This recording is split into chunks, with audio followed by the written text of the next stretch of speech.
आज मी प्रथाच्या ठाण्याच्या स्टोअरमध्ये आहे आणि कालच आम्ही इथे ऑलमोस्ट 2-2.5 हजार साड्यांचा नवीन स्टॉक आणला.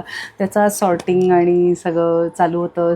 सेटअप थोडासा चेंज केला, कुठे काय डिस्प्ले केलं ते चेंज केलं आणि त्याच्यावरून मी विचार करत होते आणि इथल्या दोन्ही मॅनेजर्सशी डिस्कस करत होते.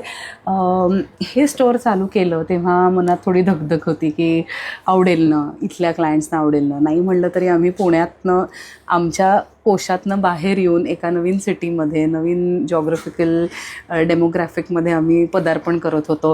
अर्थात आम्ही आधी अनेक ठाण्यातली एक्झिबिशन्स केलेली आहेत, मुंबईत एक्झिबिशन्स केलेली आहेत. त्यामुळे हे निश्चित होतं की प्रथाच्या साड्या इथल्या क्लायंट्सना आवडतात.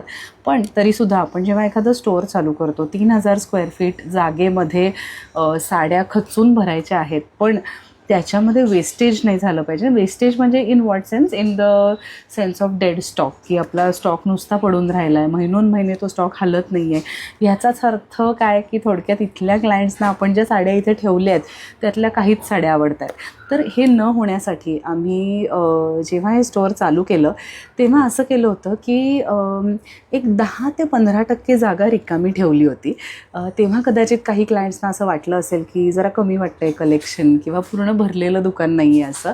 पण ऑक्टोबर 2025पासून दर आठवड्याला, दर 10 दिवसांना, अर्थात मी तर आठवड्यातनं 2दा इथे येतेच, पण क्लायंटशी बोलून इथे येणाऱ्या एक कस्टमरचा फीडबॅक घेऊन कोणाला कुठल्या साड्या आवडतील हे नोट करून सतत इथली टीम पुण्याच्या टीमला अपडेट करत होती, पुण्याची टीम माझ्याशी डिस्कस करत होती आणि असं करत करत करत मंथ ऑन मंथ आम्ही इथलं कलेक्शन आता बिल्ड केलेलं आहे.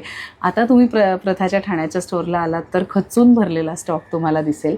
काय काय आम्ही ॲड केलं, काय काय वेगळं केलं ह्या स्टोअरसाठी असा विचार केला तर ह्या स्टोअरमध्ये ठाण्यातसुद्धा आणि ओव्हरऑल मुंबई क्राऊडने एक असा फीडबॅक दिला होता की तुम्ही 2500पासून साड्या ज्या ठेवलेल्या आहेत त्याच्याऐवजी तुम्ही थोडंसं 1200-1300पासून ऑप्शन्स अवेलेबल ठेवा, कारण आम्हाला छोट्या ओकेजन्सना साड्या घ्यायच्या आहेत, खूप सारं गिफ्टिंग करायचं आहे आणि इथे आजूबाजूच्या शॉप्समध्ये 500 रुपयापासून खूप ऑप्शन्स अवेलेबल असतात. त्यामुळे आम्ही जेव्हा प्रथामध्ये येतो तेव्हा आम्हाला काहीतरी 1500त मिळालं पाहिजे अशी आमची इच्छा आहे. सो ह्या एका फीडबॅकचा मान ठेवून आम्ही आता 1350पासून उत्कृष्ट कलेक्शन प्रथामध्ये ठेवलेलं आहे.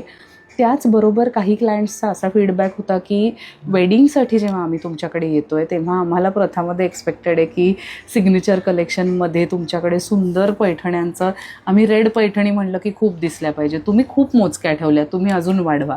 त्यामुळे दुसरी एक्स्ट्रीम म्हणजे आमचं सिग्नेचर कलेक्शन जे आहे त्याच्यामध्ये रंकाट बनारसी, मुनिया बॉर्डरच्या पैठण्या, आसावली बॉर्डरच्या पैठण्या, राजहंस पैठण्या, ऑल ओव्हर पैठण्या, त्याच्यानंतर 2 ग्रॅम 3 ग्रॅम गोल्ड जरीवाल्या कांजीवरम, हे कलेक्शन भरपूर वाढवलं. तिसरं सगळ्यात महत्त्वाचं कलेक्शन आम्ही इथे आल्यानंतर खरं तर प्रथामध्येच लॉन्च केलं, जे आधी कधीच प्रथामध्ये नव्हतं, ते म्हणजे डिझायनर साडीज. सो हँडवर्क केलेल्या जॉर्जेट्समध्ये, टिश्यू फॅब्रिक्समध्ये, क्रेप सिल्क्समध्ये, हँड एम्ब्रॉयडरी केलेल्या, त्याच्यानंतर कडदाना वर्क असलेल्या, गोटापत्ती केलेल्या, कटवर्क असलेल्या साडीज आम्ही लॉन्च केल्या पहिल्यांदा प्रथामध्ये. अर्थात ठाण्याच्या स्टोअरमध्ये आल्यानंतर पुण्याच्या स्टोअरला देखील त्या अवेलेबल असतात, पण ती इथल्या क्लायंटची डिमांड होती आणि ती आम्ही एक प्रकारे फुलफिल करायचा प्रयत्न केलेला आहे, प्रथाचं मूळ इसेन्स न सोडता. सो असं मला एक आज गंमत वाटत होती, आम्ही ते सगळं डिस्प्ले करत होतो तेव्हा, म्हणून तुमच्याशी शेअर करावंसं वाटलं. आणि अजून एक ॲक्च्युली कलेक्शन आम्ही इथे ॲड केलेलं आहे, ते म्हणजे खूप जणांना मुंबईमध्ये किंवा ठाण्यामध्ये अशी इच्छा होती की ऑफिस वेअर साडीज, की आम्ही सकाळी साडी नेसून निघालो, रात्रीपर्यंत ती साडी आमची तशीच राहिली पाहिजे, अशा कलेक्शनमधल्या पण साड्या तुमच्याकडे असल्या पाहिजे. तर तेही कलेक्शन आम्ही लॉन्च केलं. त्याच्यामध्ये माहेश्वरी आहेत, सिल्क कॉटन इक्कत आहेत, त्या तर होत्याच आमच्याकडे पण त्या वाढवल्या. आणि त्याचबरोबर सेमी टसर्स आहे, कॉटन्स आहेत, लिनन्स आहेत, टिश्यू लिनन्स आहेत. टिश्यू लिनन्सचा आता एक प्रकार आम्ही इथे ह्या स्टोअरमध्ये लॉन्च केला आणि तो त्याच्यानंतर 6 वेळा आम्ही रिस्टॉक केला, इतकं त्याला डिमांड छान आहे.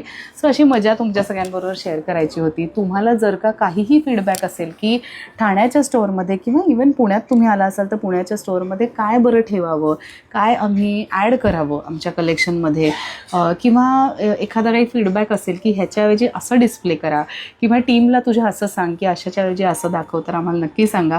कारण client feedback is extremely important. We take each and every feedback very constructively. त्यातून काय आपण चांगलं करत जाऊ शकतो जेणेकरून आपल्या क्लायंट्सना मजा येईल, हा एक्सपिरियन्स सुखद होईल, याच्यासाठी आम्ही कायम झटत असतो. थँक्यू.